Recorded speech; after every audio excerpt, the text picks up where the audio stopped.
மழை தள்ளி தள்ளி பெய்யும். அந்த சின்ன குடிசையில 3 வயசு மீனாட்சி பசியில் நடுங்கிக் கொண்டே தனியா நின்றா.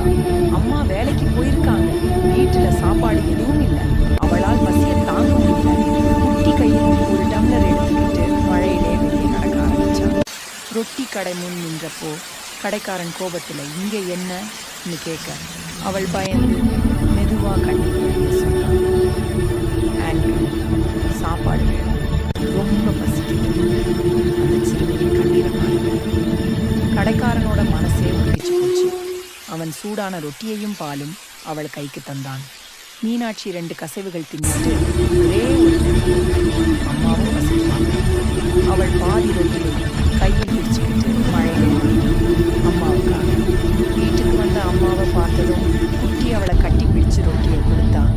"அம்மா, இதை நீ தின்னு." அம்மா கண்ணீரை அடக்க முடியல.